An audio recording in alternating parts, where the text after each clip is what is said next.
Good morning again. Ito, wala akong yung ibang, ito lang, ilalagay ko, avocado, banana, apple, tapos linagyan ko ng,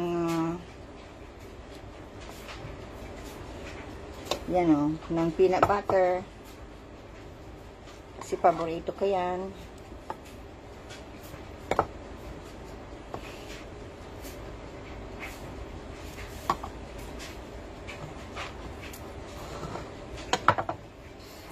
Hugas ng kamay.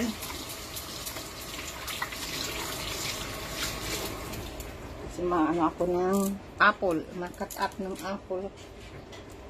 Diyan ko muna. Ito, hugas na ito. Kanina pa.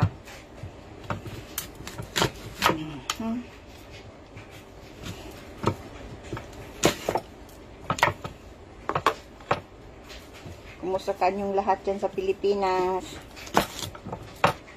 Greetings sa aking mga kapatid dyan sa Pilipinas. Sa aking mga pinsan.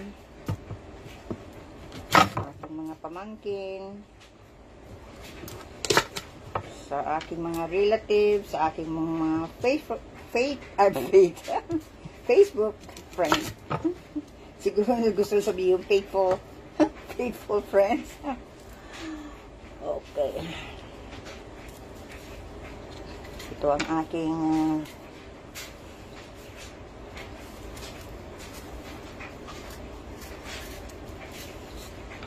ito.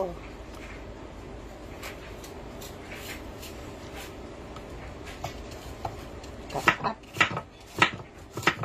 Yan na muna. Nag-try nyo diba ito? Ang tulad ng ginagawa ko. Smoothie. Breakfast. Tapos magpabili ako kay Alec ng ano yan. Ng saba.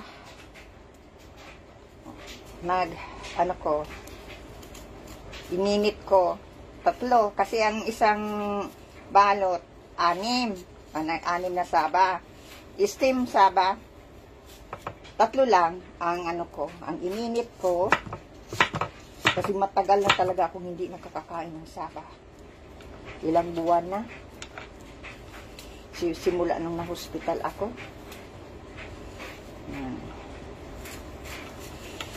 Kaya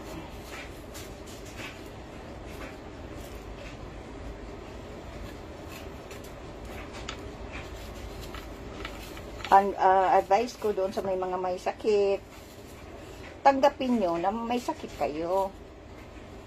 Pero wag kayong ma-depress. Kasi nandiyan na yan eh. Saka isa pa, lahat ng tao mamamatay. Oo, una-una lang. Kahit nga walang sakit, bigla na lang namamatay. O, di ba? Kasi may nabalita na ko niyang ganyan. Kaya tayo tanggapin na may sakit ka.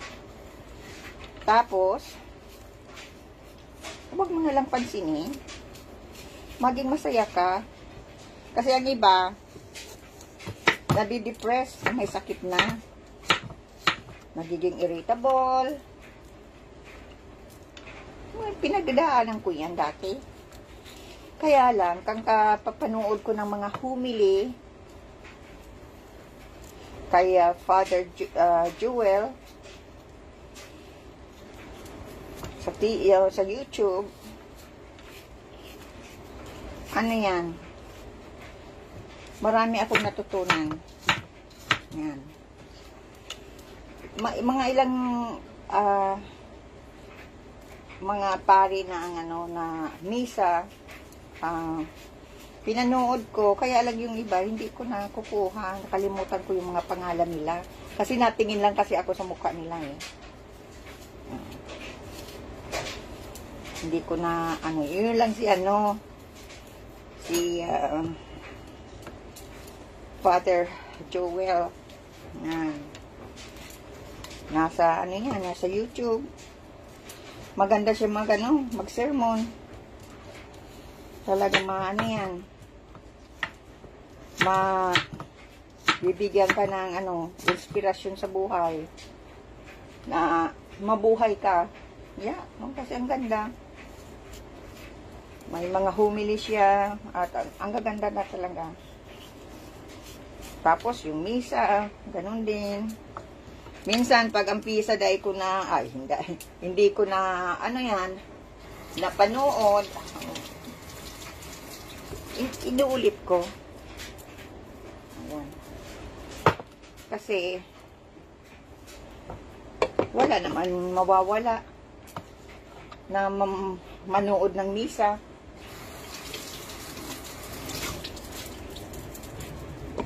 Kaya,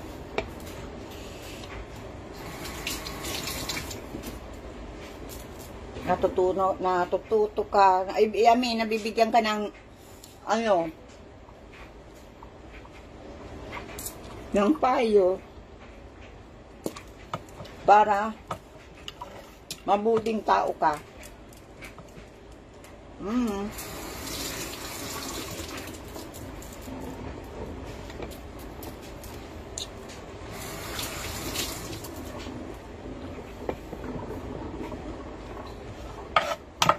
Kaya at isa pa, magpasalamat sa Panginoon Amang Jesucristo galing sa puso. Kahit hindi ka nagdadasal na yung gawa lang ng sulat lang, hindi mo yun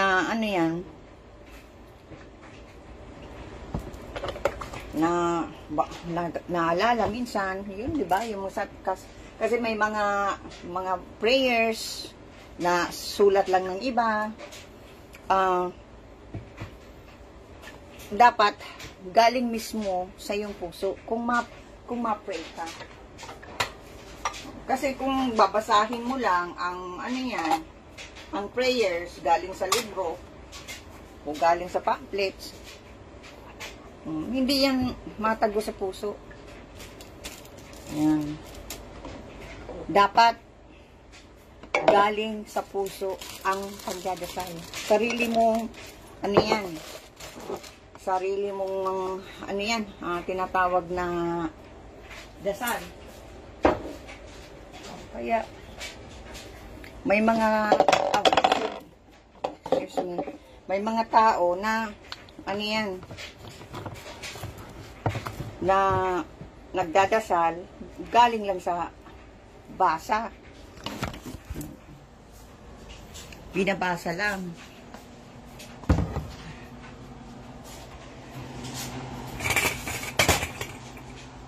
Nag-init ako ng Ninit ako ng kanin. Yan. Okay, i-blend ko na ito. At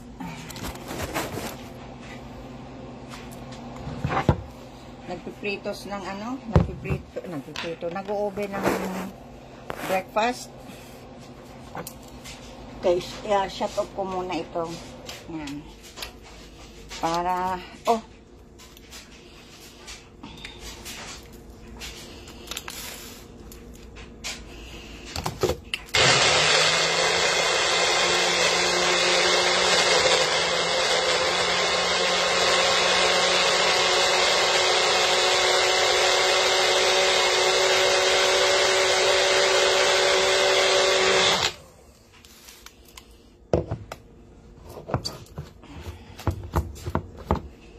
dagdagan ko ng gatas.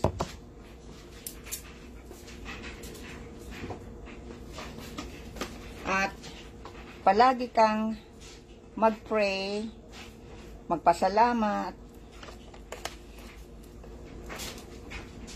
dahil buhay ka pa. Kasi may mga diyan, may mga tao na sa pagtulog nila, pag hindi na nagising. Pero mas maganda yan. Maganda yan na kamatayan. Kasi hindi nila alam. Hindi sila naghirap. Di ba? Ang iba, matagal bago namamatay. Kaya, ang iba nga dyan sabi, oh, binangungot, patay na.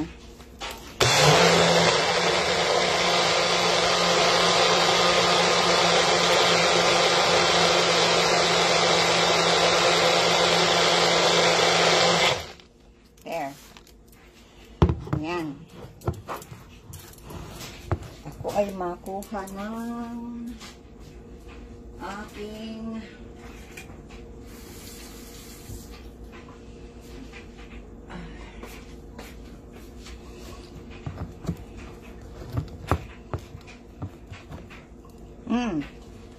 salap to. Salap. Salap ito. See? Lasahan natin. Ang sarap.